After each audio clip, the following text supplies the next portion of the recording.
नमस्कार।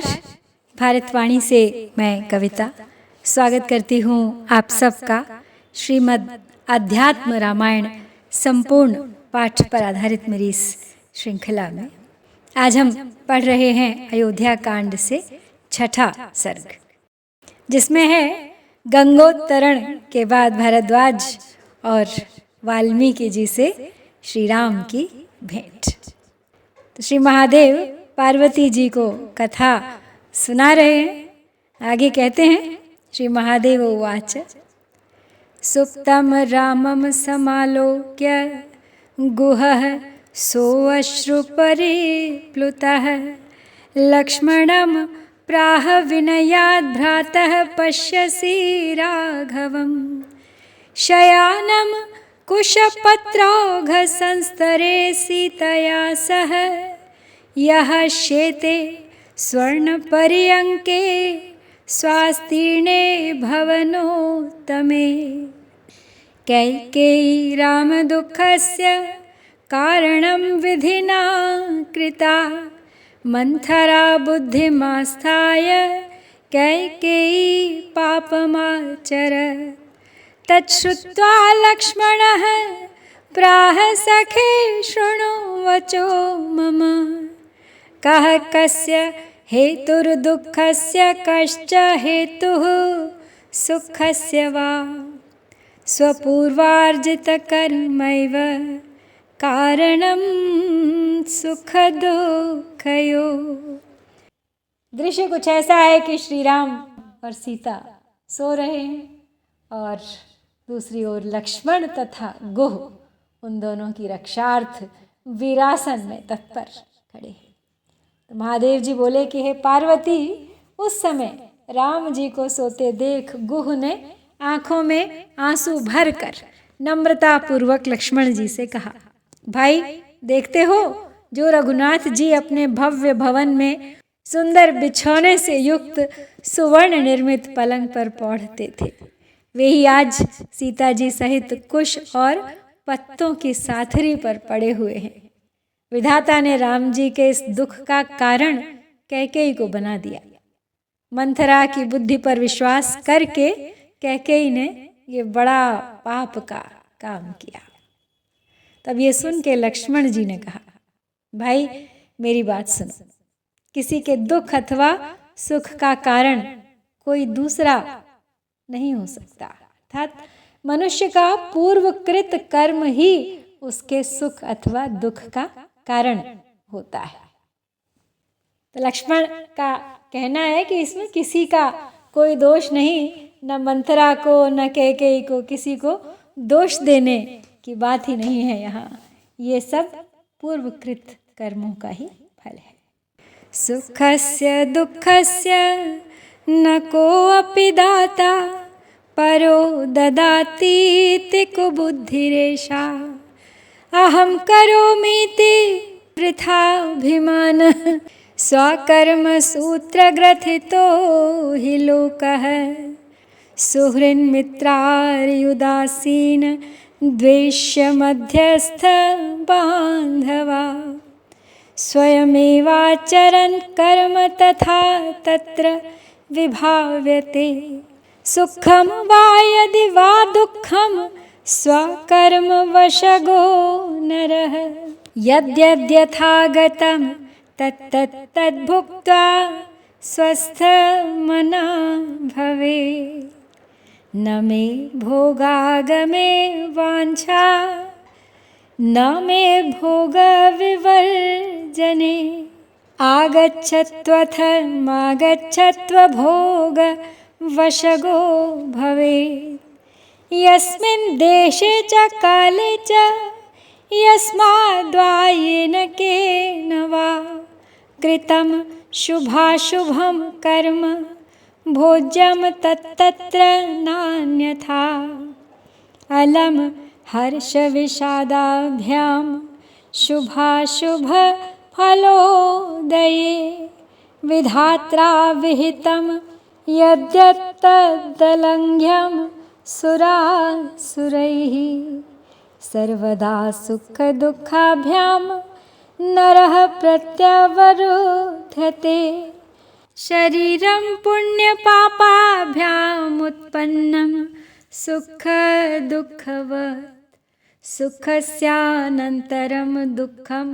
दुःखस्यानन्तरं सुखं द्वयमेतद्धि जन्तूनामलङ्घ्यं दिनरात्रिवत् सुखमध्ये स्थितं दुःखं दुःखमध्ये स्थितं सुखं द्वयमन्योन्यसंयुक्तं प्रोच्यते जलपङ्कवत् तस्माद्वैर्येण विद्वांस इष्टानिष्टोपपत्तिषु नाहृष्यति न मुह्यन्ति सर्वं मायेति भावना।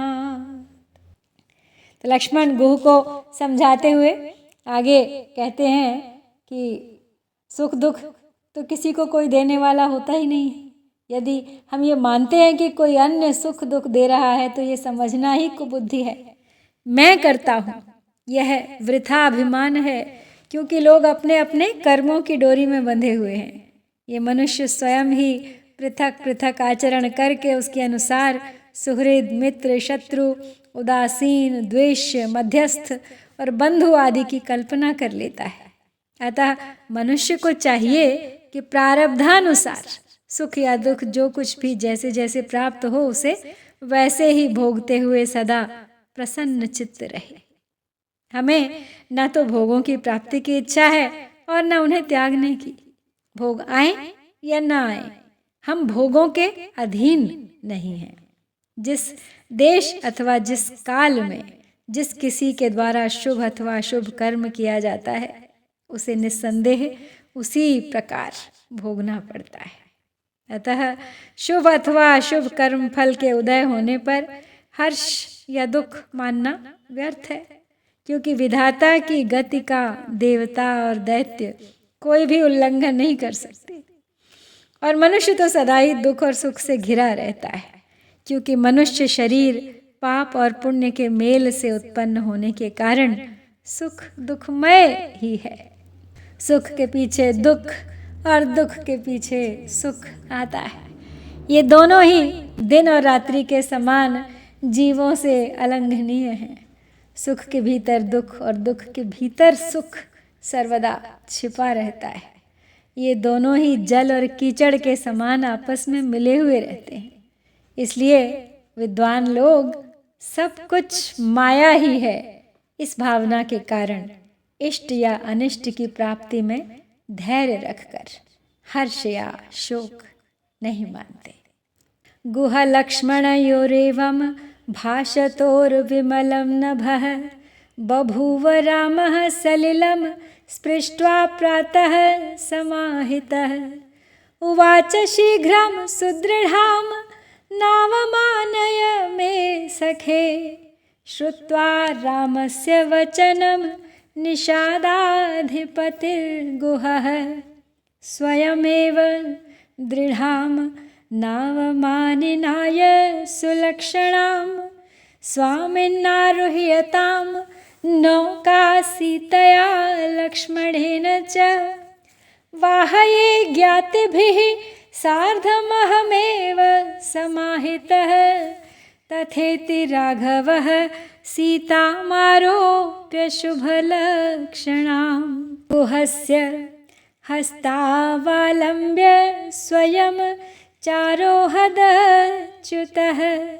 आयुधादीन् समारोप्य लक्ष्मणोऽप्यारुरोह च गुहस्तान् वाहयामास ज्ञातिभिः सहितः स्वयं गंगा मध्ये गता गंगां प्रार्थयामास जानकी देवी गंगे नमस्तुभ्यं निवृत्ता वनवासतः रामेण सहिताहं त्वां लक्ष्मणेन च पूजये इत्युक्त्वा परकुलं तौ शनैरुत्तीर्य जग्मतुः गुहोऽपि राघवं प्राह गमिष्यामि त्वया सह अनुज्ञां देहि राजेन्द्र नो चेत प्राणांस्त्यजाम्यहम्। तो गुह और लक्ष्मण के इस प्रकार बातचीत करते करते आकाश में उजाला हो गया। तब रामचंद्र जी ने सावधानी पूर्वक आचमन कर प्रातः क्रिया की और बोले, मित्र शीघ्र ही मेरे लिए एक सुदृढ़ नौका ले आओ।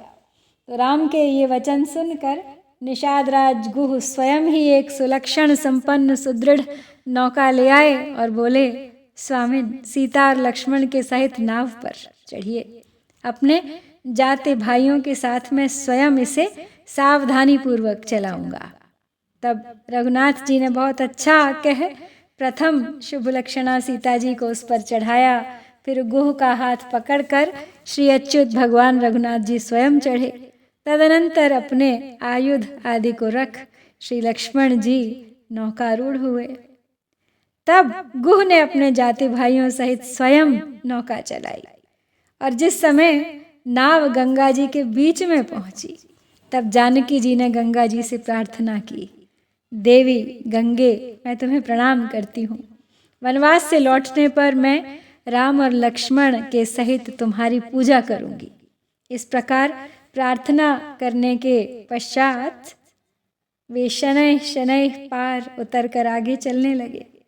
तब गुह ने श्री रघुनाथ जी से कहा, हे राजेंद्र, मैं भी आपके साथ ही चलूंगा, आप मुझे आज्ञा दीजिए, नहीं तो मैं अभी यहाँ अपने प्राण त्याग दूंगा। श्रुत्वा नैषादिवचनम श्रीरामस्तमथब्रवीत् चतुर्दश समाः स्थित्वा दण्डके पुनरप्यहम् आयास्याम्युदितं सत्यं न सत्यं रामभाषितम् इत्युक्त्वा लिङ्गितं भक्तं समाश्वास्य पुनः पुनः निवर्तयामास गुहं सोऽपि कृच्छ्राद्ययौ गृहम्। ततो रामस्तु वैदेह्या लक्ष्मणेन समन्वितः भरद्वाजाश्रमपदं गत्वा बहिरूपस्थितः।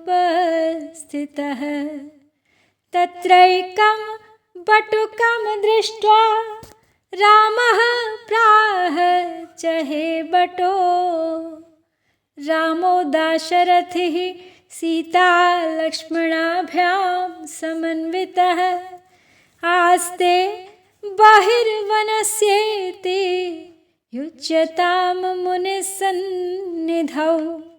तच्छ्रुत्वा सहसा गत्वा पादयो पतितो मुने स्वामिन् रामः समागत्य वनात् बहिरवस्थितः सभार्यः सनुजः श्रीमानाः मां देवसन्निभः भरद्वाजाय मुनये ज्ञापयस्व यथोचितम्।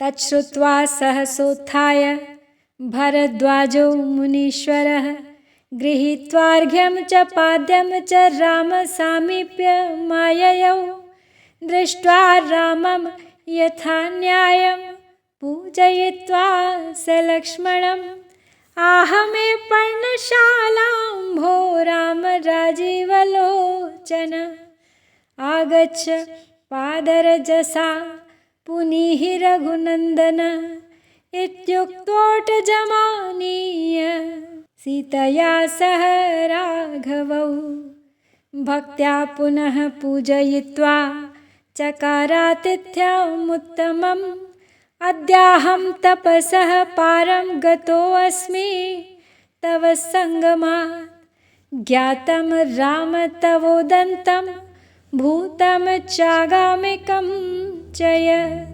जानामि त्वां परात्मानं मायया कार्यमानुषं यदर्थमवतीर्णोऽसि प्रार्थितो ब्रह्मणा पुरा यदर्थं वनवासस्ते यत्करिष्यसि वै पुरः जानामि ज्ञानदृष्ट्याहं जातया त्वदुपासना इतः परं त्वां किं वक्ष्ये कृतार्थोऽहं रघुत्तम यस्त्वां पश्यामि काकुत्स्थं पुरुषं प्रकृतेः परं रामस्तमभिवाद्याः सीता लक्ष्मणसंयुतः अनुग्राह्यास्त्वया ब्रह्मन् वयं क्षत्रियबान्धवाः इति सम्भाष्यते अन्योन्यमुषित्वा मुनिसन्निधौ। अब ये सुनकर मुनिनाथ भरद्वाज सहसा उठ खड़े हुए और अर्घ्य पाद्य आदि लेकर राम के पास आए और राम को देखकर उन्होंने लक्ष्मण जी सहित उनकी नियमानुसार पूजा की और कहा, हे राम, हे कमल नयन रघुनंदन, आइए, आपकी चरण रज से तो मेरी पर्णशाला पवित्र हो गई।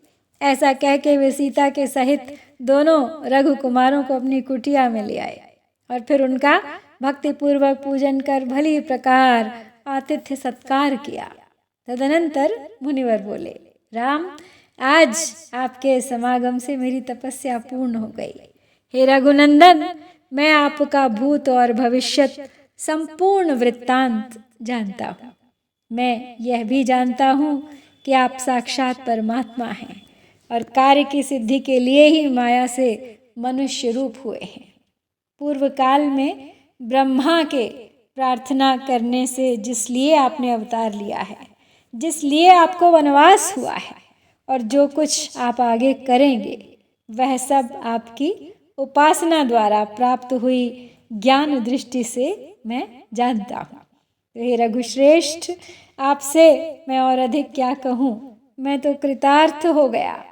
जो आज प्रकृति से परे साक्षात पुरुषोत्तम आप ककुत्स्थ नंदन को मैं अपने आँखों के सामने देख रहा हूँ।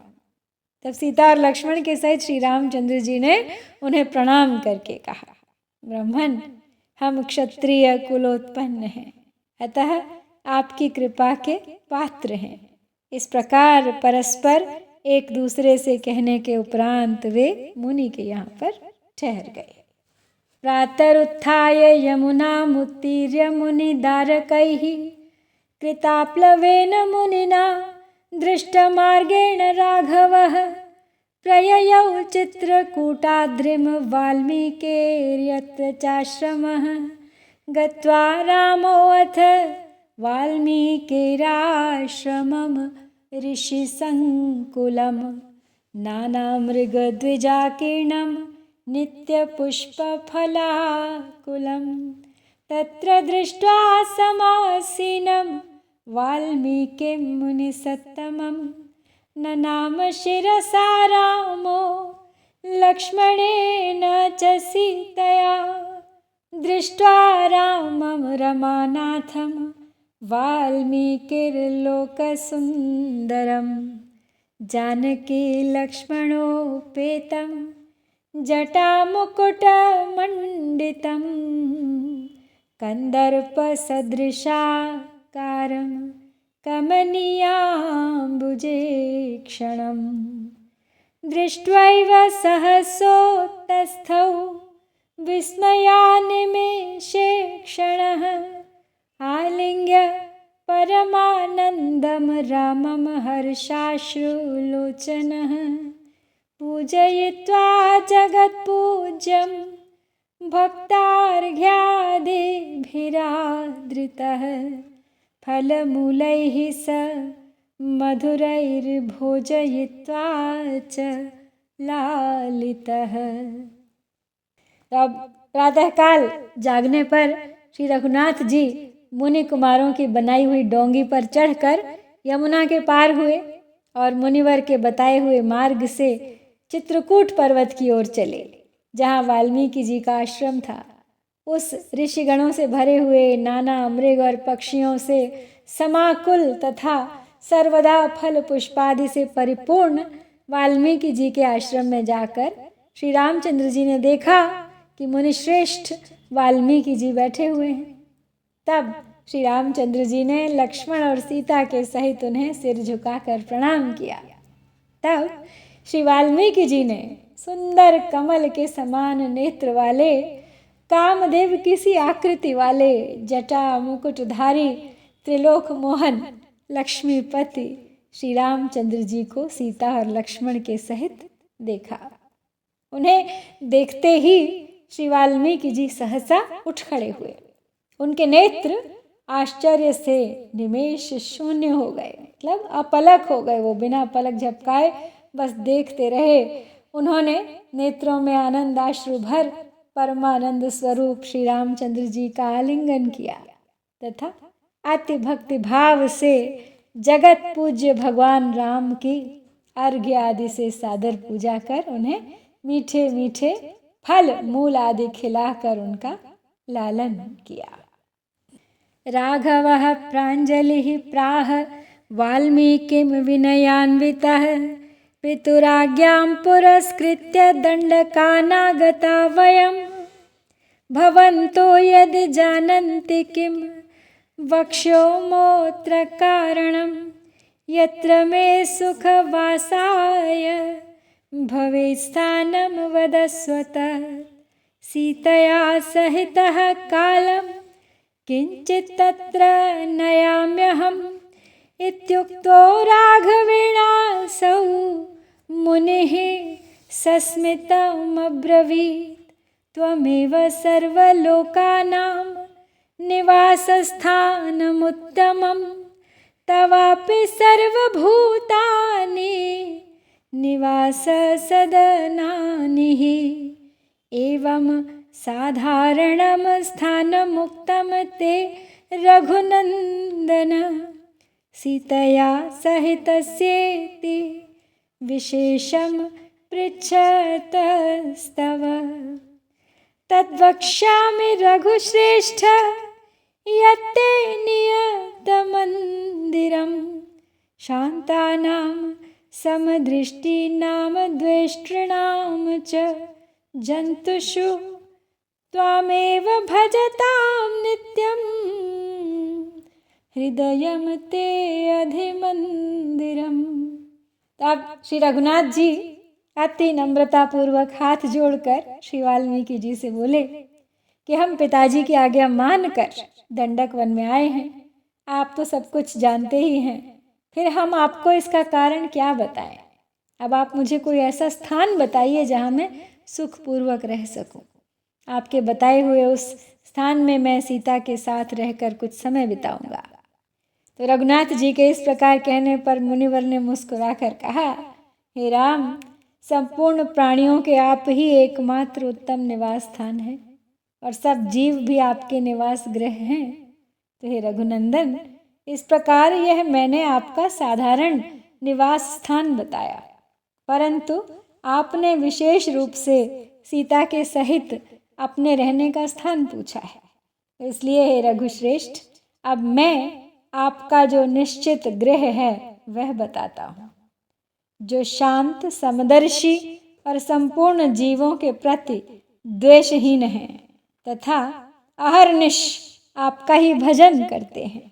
उनका हृदय आपका प्रधान निवास स्थान है।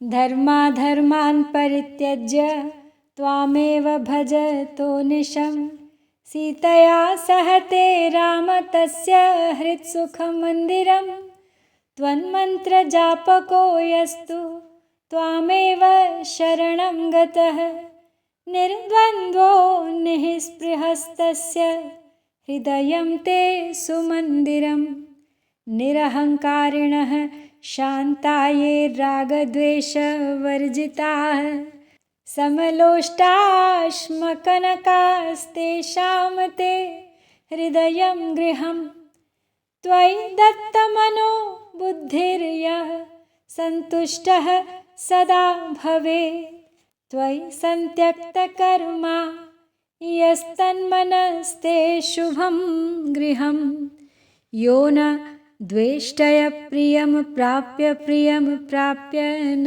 हृष्यति सर्वं मायेति निश्चित्य त्वां भजे तन्मनो गृहम् षड्भावादिविकारान्यो देहे पश्यति नात्मनि क्षुत्रिसुखं भयं दुःखं प्राणबुद्ध्योर्निरीक्षते संसारधर्मैर्निर्मुक्तस्तस्य ते मानसं गृहम्।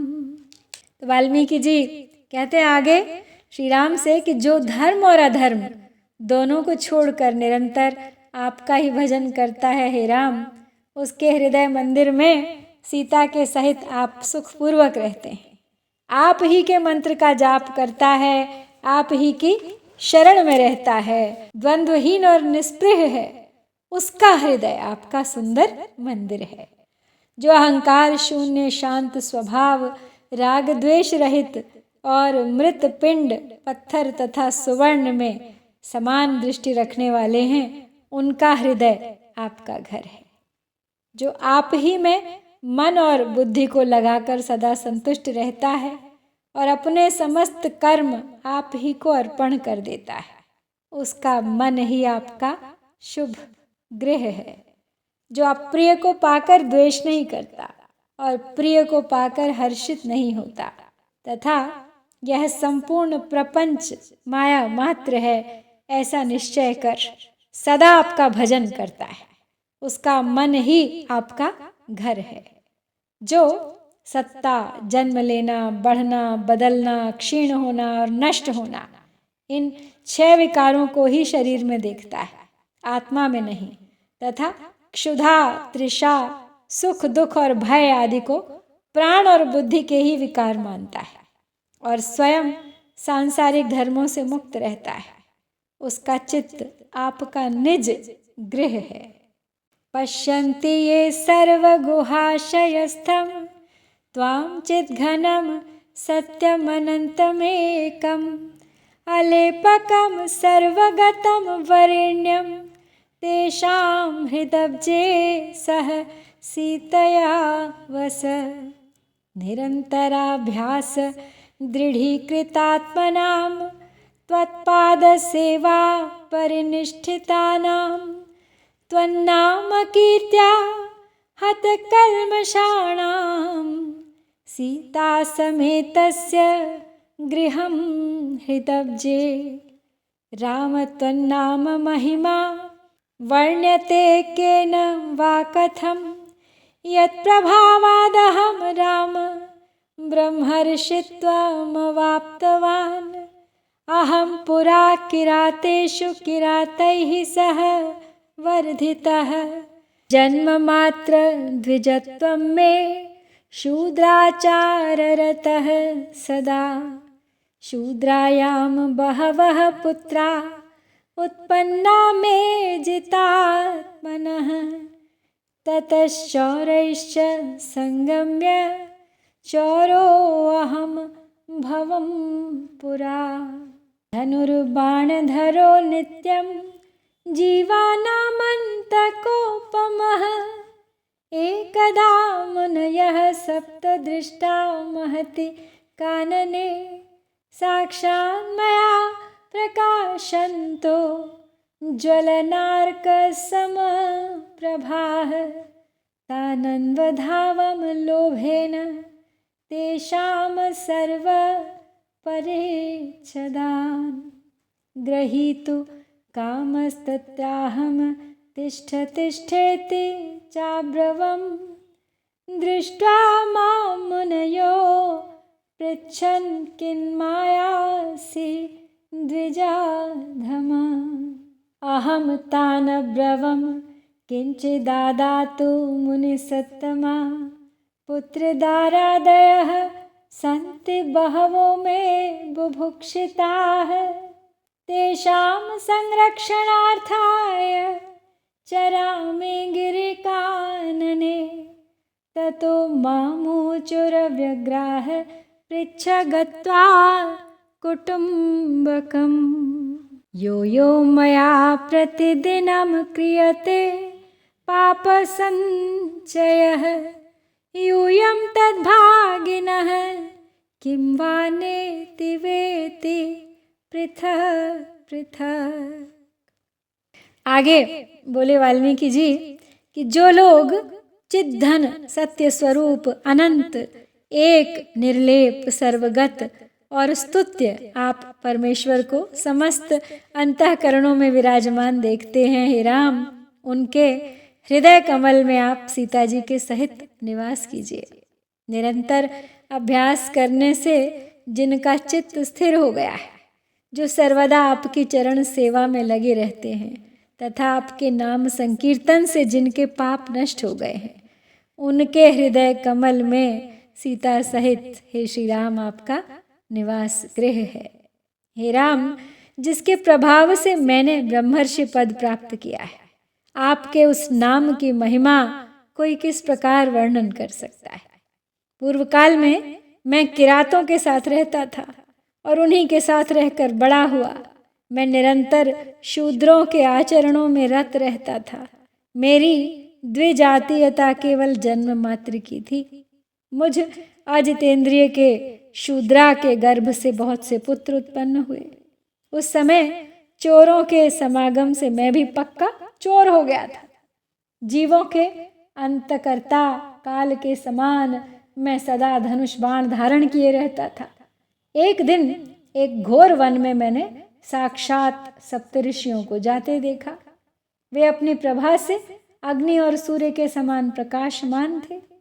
उनके संपूर्ण वस्त्र आदि छीनने की इच्छा से मैं लोभ के वश होकर उनके पीछे दौड़ा और बोला, ठहरो ठहरो। तब मुनीश्वरों ने मेरी ओर देखकर पूछा, हे द्विजाधम, क्यों आ रहा है? मैंने कहा, हे मुनिश्रेष्ठ, मेरे बहुत से भूखे पुत्र कलत्रादि हैं, अतः उनके पोषणार्थ कुछ लेने के लिए आ रहा हूँ। उन्हीं का पालन पोषण करने के लिए मैं वन पर्वत आदि में घूमता फिरता हूँ। तो तब उन मुनीश्वरों ने मुझसे निर्भयतापूर्वक कहा कि अच्छा, एक बार अपने कुटुंबियों के पास जाकर प्रत्येक से अलग अलग पूछ कि मैं प्रतिदिन जो पाप संचय करता हूँ उसके आप लोग भी भागी हैं या नहीं।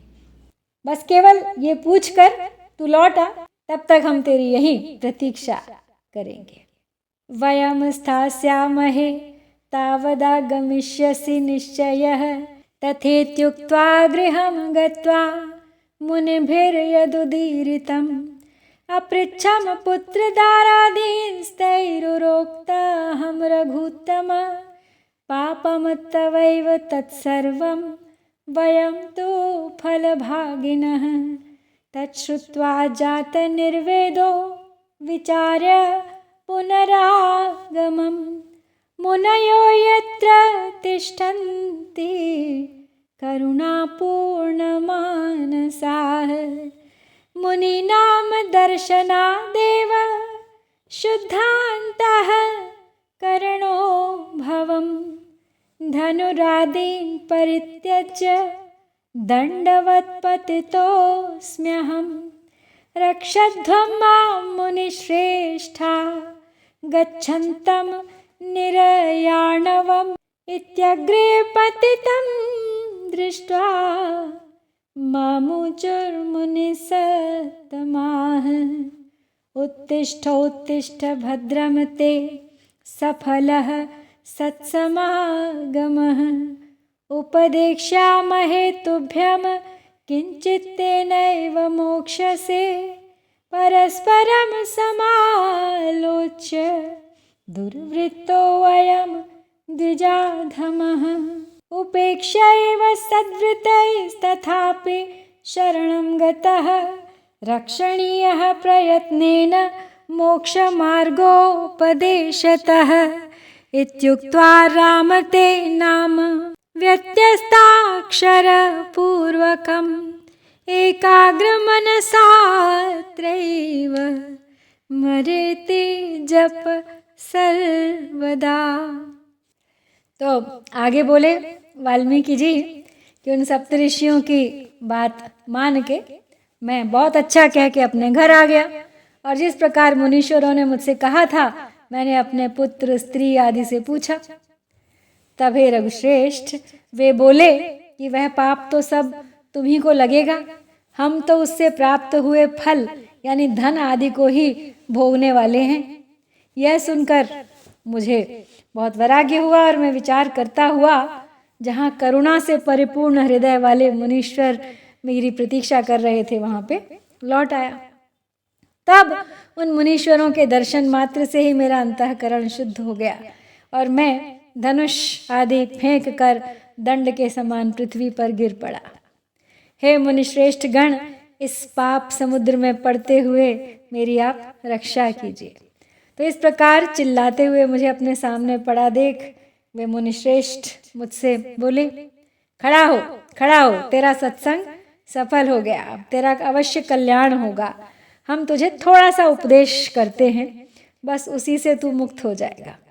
तब उन्होंने आपस में मिलकर यह विचार किया कि यद्यपि यह ब्राह्मण आधम अत्यंत दुराचारी होने से श्रेष्ठ पुरुषों के लिए उपेक्षा का ही पात्र है, तथापि अब यह शरण में आ गया है, इसलिए मोक्ष मार्ग के उपदेश द्वारा इसकी यत्नपूर्वक रक्षा तो करनी चाहिए। तो हे राम, ऐसा विचार कर उन्होंने आपके नामाक्षरों को उल्टा करके मुझसे कहा कि तू इसी स्थान पर रहकर एकाग्र चित्त से सदा मरा मरा जपा कर। आगच्छामः पुनर्यावक्तावदुक्तं सदा जप इत्युक्त्वा प्रययुः सर्वे मुनयो दिव्यदर्शनाः। अहं यथोपदिष्टं तैस्तथा करवमञ्जसा जपन्नेकाग्रमनसा बाह्यं विस्मृतवानहम्। एवं बहुतिथे काले गते निश्चलरूपिणः सर्वसङ्गविहीनस्य वल्मीको भून्ममोपरि। ततो युगसहस्रान्ते ऋषयः पुनरागमन् मामुचुर्निष्क्रमस्वेति तच्छ्रुत्वा तूर्णमोत्थितः। वल्मीकान्निर्गतश्चाहं निहारादिव भास्करः। मामप्याहुर्मुनिगणा वाल्मीकिस्त्वं मुनीश्वर। वल्मीकात् सम्भवो यस्मात् द्वितीयं जन्म ते अभवत्। इत्युक्त्वा ते ययुर्दिव्यगतिं रघुकुलोत्तम। अहं ते रामनाम्नश्च प्रभावादिदृशो अभवम्। अद्य साक्षात् प्रपश्यामि ससीतं लक्ष्मणेन च रामं राजीवपत्राक्षं त्वां मुक्तो नात्र संशयः। आगच्छ रामभद्रं ते स्थलं वै दर्शयाम्यहम्। एवमुक्त्वा मुनिः श्रीमान् लक्ष्मणेन समन्वितः शिष्यैः परिवृतो गत्वा मध्ये पर्वतगङ्गयोः। तत्र शालां सुविस्तीर्णां कारयामास वासभूः। प्राक्पश्चिमं दक्षिणोदक्षोभनं मन्दिरद्वयम्। जानक्याः सहितो रामो लक्ष्मणेन समन्वितः। तत्र ते देवसदृशा ह्यवसन् भवनोत्तमे। वाल्मीकिना तत्र सुपूजितोऽयं रामः ससीतः सह लक्ष्मणेन देवैर्मुनीन्द्रैः सहितो मुदास्ते। स्वर्गे यथा देव पतिः सशच्या। तो अब मुनीश्वर मुझसे कह गए कि तू मरा मरा का जप किया कर और जब तक हम लौट कर आए तब तक तू सर्वदा हमारे कथनानुसार बस ऐसे ही जपता रहे। ऐसा कहकर वे सब दिव्य दर्शन मुनीश्वर चले गए। तब उन्होंने मुझे जैसा उपदेश किया था मैंने ठीक वैसा ही किया। इस प्रकार निरंतर एकाग्र चित्त से जप करते करते मुझे बाह्य ज्ञान नहीं रहा। इस तरह बहुत समय तक निश्चलता पूर्वक रहने से मुझ सर्वसंग विहीन के ऊपर वल्मीक यानी मिट्टी का ढेर बन गया। वो जो चींटियां अपने रहने के लिए मिट्टी का ढेर सा बना लेती हैं उसे वल्मीक कहते हैं। तदनंतर 1000 युग बीतने पर वे ऋषिगण फिर लौटे और मुझसे कहा निकल आओ। तो यह सुनकर मैं तुरंत खड़ा हो गया और जिस प्रकार कोहरे को पार करके सूर्य निकल आता है उसी प्रकार मैं वल्मीक से निकल आया। तब मुनिगण ने मुझसे कहा, हे मुनिवर, तुम वाल्मीकि हो। इस समय तुम वल्मीक से निकले हो, इसलिए तुम्हारा यह दूसरा जन्म हुआ है। तो हे रघुश्रेष्ठ, ऐसा कहकर वे दिव्य लोक को चले गए।